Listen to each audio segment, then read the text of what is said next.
Hi friends, Indira ಅಡುಗೆ ಮನೆಗೆ ಸ್ವಾಗತ. ಫ್ರೆಂಡ್ಸ್, ಇವತ್ತಿನ ರೆಸಿಪಿಯಲ್ಲಿ ಚಿಕನ್ ಡ್ರಮ್ ಸ್ಟಿಕ್ ಫ್ರೈನ ಯಾವ ರೀತಿಯಾಗಿ ಮನೆಯಲ್ಲೇ ಮಾಡ್ಕೋಬೋದು ಅಂತ ತೋರಿಸ್ಕೊಡ್ತಾ ಇದ್ದೀನಿ.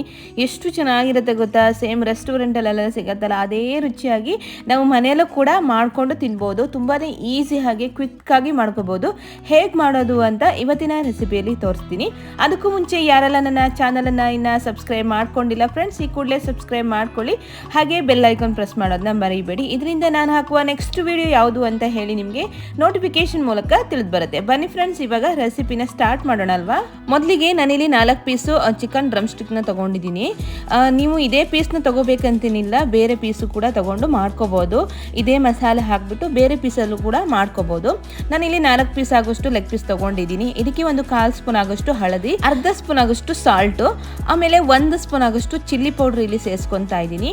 ನಿಮಗೆ ತುಂಬ ಸ್ಪೈಸಿ ಆಗಬೇಕು ಅಂತ ಹೇಳಿದ್ರೆ ಪೆಪ್ಪರ್ ಪೌಡ್ರ್ ಕೂಡ ನೀವು ಇಲ್ಲಿ ಸೇರಿಸ್ಕೋಬೋದು. ಒಂದು ಅರ್ಧ ಸ್ಪೂನ್ ಆಗೋಷ್ಟು ಪೆಪ್ಪರ್ ಪೌಡ್ರ್ ಕೂಡ ಹಾಕೋಬಹುದು.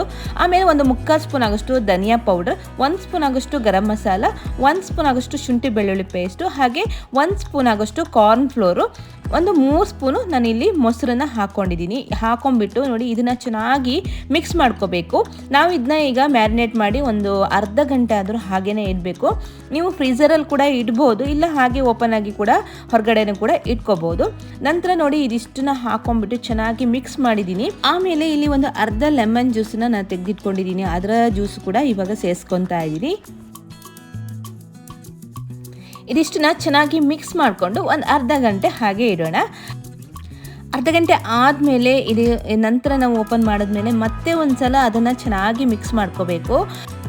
ಈ ರೀತಿ ಚೆನ್ನಾಗಿ ಮಿಕ್ಸ್ ಮಾಡಿಕೊಂಡ್ರೆ ಮಾತ್ರ ಉಪ್ಪು ಹುಳಿ ಖಾರ ಎಲ್ಲ ಚೆನ್ನಾಗಿ ಚಿಕನ್ಗೆ ಹಿಡಿಯುತ್ತೆ. ನಂತರ ನೋಡಿ, ಇಲ್ಲೊಂದು ಪ್ಯಾನ್ ಇಟ್ಕೊಂಡಿದ್ದೀನಿ. ಇದಕ್ಕೆ ನಾನೀಗ ಸ್ವಲ್ಪ ಎಣ್ಣೆ ಹಾಕ್ಕೊತಾ ಇದ್ದೀನಿ. ಎಣ್ಣೆ ಇನ್ನೇನು ಸ್ವಲ್ಪ ಕಾದಿದೆ ಅಂದಾಗ ನಾವೇನು ರೆಡಿ ಮಾಡ್ಕೊಂಡಿದ್ದೀವಲ್ಲ ಅದನ್ನು ಚಿಕನ್ನ ಒಂದೊಂದಾಗಿ ಇವಾಗ ಬೇಯಿಸ್ಕೊಳ್ಳೋಣ. ನಾವು ಇದನ್ನು ಬೇಯಿಸ್ಕೊಳ್ಳುವಾಗ ಲೋ ಫ್ಲೇಮಲ್ಲಿ ಇಟ್ಕೊಂಡೇ ಬೇಯಿಸ್ಕೋಬೇಕು. ಯಾಕಂದರೆ ಪೀಸಸ್ಸು ತುಂಬ ದೊಡ್ಡದಾಗಿರೋದ್ರಿಂದ ಜಾಸ್ತಿ ಹೈ ಫ್ಲೇಮಲ್ಲಿ ಇಟ್ಕೊಂಡು ನಾವು ಬೇಯಿಸ್ಕೊಂಡ್ರೆ ಒಳಗಡೆ ಬೇಯಲ್ಲ, ಹಾಗೆ ಬೇಗನೆ ಸೀದೋಗ್ಬಿಡುತ್ತೆ. ಹಾಗಾಗಿ ನಾವು ಲೋ ಫ್ಲೇಮಲ್ಲಿ ಇಟ್ಕೊಂಡೇ ನಿಧಾನವಾಗಿ ಬೇಯಿಸ್ಕೋಬೇಕು. ಚಿಕನ್ ಪೀಸು ದೊಡ್ಡದಾಗಿರೋದ್ರಿಂದ ಅದು ಬೇಯೋಕ್ಕೆ ಸ್ವಲ್ಪ ಟೈಮ್ ತಗೊಳುತ್ತೆ. ಹಾಗಾಗಿ ಲೋ ಫ್ಲೇಮಲ್ಲಿ ಇಟ್ಕೊಂಡೆ ನಾವು ಇದನ್ನ ಬೇಯಿಸ್ಕೋಬೇಕು. ಹಾಗೆ ನಾವಿಲ್ಲಿ ಕಾರ್ನ್ ಫ್ಲೋರ್ ಯೂಸ್ ಮಾಡೋದ್ರಿಂದ ನಾವು ಏನು ಮಸಾಲೆ ಹಾಕ್ಕೊಂಡಿದ್ದೀವಲ್ಲ ಅದೇನು ಸ್ಪ್ರೆಡ್ ಆಗಲ್ಲ, ಚೆನ್ನಾಗಿ ಹೊಂದ್ಕೊಂಡಿರುತ್ತೆ ಚಿಕನ್ ಜೊತೆ. ನೋಡಿ ಫ್ರೆಂಡ್ಸ್, ಎಷ್ಟು ಚೆನ್ನಾಗಿ ಫ್ರೈ ಆಗಿದೆ. ಇವಾಗ ನೋಡಿ, ನಾವೊಂದು 3ರಿಂದ 4 ನಿಮಿಷ ಆದರೂ ಚೆನ್ನಾಗಿ ಬೇಯಿಸ್ಕೋಬೇಕು. ಆವಾಗಲೇ ಈ ಡ್ರಮ್ ಸ್ಟಿಕ್ ಫ್ರೈ ಅನ್ನೋದು ತುಂಬ ಕ್ರಿಸ್ಪಿಯಾಗಿ ಚೆನ್ನಾಗಿ ಜ್ಯೂಸಿಯಾಗಿ ಬರುತ್ತೆ. ಇವಾಗ ನೋಡಿ, 2 ಕಡೆ ನಾನು ಫ್ರೈ ಮಾಡ್ಕೊಂಡಿದ್ದೀನಿ. ಎಷ್ಟು ಚೆನ್ನಾಗಿ ಬರ್ತಾ ಇದೆ ನೋಡಿ. ಎಲ್ಲ ಕಡೆ ನಾವು ನೀಟಾಗಿ ಬೇಯಿಸ್ಕೋಬೇಕು. ಈ ರೀತಿಯಾಗಿ ಇಟ್ಕೊಂಡ್ಬಿಟ್ಟು ಚೆನ್ನಾಗಿ ಎಲ್ಲ ಕಡೆ ನೀಟಾಗಿ ಬೇಯಿಸ್ಕೋಬೇಕು. ಆವಾಗಲೇ ನಾವು ಮಾಡ್ಕೊಂಡಿರೋ ಚಿಕನ್ ಡ್ರಮ್ ಸ್ಟಿಕ್ ಫ್ರೈ ತುಂಬ ರುಚಿಯಾಗಿ ತುಂಬ ಚೆನ್ನಾಗಿ ಬೆಂದು ಕೂಡ ಇರುತ್ತೆ. ಇವಾಗ ನೋಡಿ, ಇದೆರಡು ಕೂಡ ಚೆನ್ನಾಗಿ ಬೆಂದಿದೆ ನೋಡಿ. ಇದನ್ನು ನಾವು ಹೆಚ್ಚಾಗಿ ಹೋಟೆಲ್ಗಳಲ್ಲೇ ನೋಡ್ತೀವಿ, ಮನೆಯಲ್ಲಿ ಮಾಡೋಕ್ಕೆ ಆಗಲ್ವೇನೋ ಅಂತ ಅನ್ಕೊತೀವಿ. ಇದನ್ನು ಮಾಡೋಕ್ಕೆ ಜಾಸ್ತಿ ಏನು ಇಂಗ್ರೀಡಿಯೆಂಟ್ಸ್ ಕೂಡ ಬೇಕಾಗಿಲ್ಲ. ಕೆಲವು ಇಂಗ್ರೀಡಿಯೆಂಟ್ಸ್ನ ಹಾಕಿಬಿಟ್ಟು ಮನೆಯಲ್ಲೇ ಎಷ್ಟು ಈಸಿಯಾಗಿ ಮಾಡ್ಕೋಬೋದು ಅಲ್ಲ. ತುಂಬ ರುಚಿಯಾಗಿ ಬರುತ್ತೆ. ನಿಜವಾಗ್ಲೂ ತುಂಬಾ ಚೆನ್ನಾಗಿ ಬಂದಿತ್ತು. ನೀವು ಕೂಡ ಒಂದ್ಸಲ ಇದೇ ರೀತಿಯಾಗಿ ಟ್ರೈ ಮಾಡಿ ನೋಡಿ. ಹೇಗೆ ಬಂತು ಅಂತ ನನಗೆ ಕಮೆಂಟ್ ಸೆಕ್ಷನಲ್ಲಿ ತಿಳಿಸೋದನ್ನ ಮರಿಬೇಡಿ. ಓಕೆ ಫ್ರೆಂಡ್ಸ್, ಈ ವಿಡಿಯೋ ನಿಮಗೆ ಇಷ್ಟವಾದರೆ ಒಂದು ಲೈಕ್ ಕೊಡೋದನ್ನ ಮರಿಬೇಡಿ. ಹಾಗೆ ನಿಮ್ಮ ಫ್ರೆಂಡ್ಸಿಗೆಲ್ಲ ಶೇರ್ ಮಾಡಿ.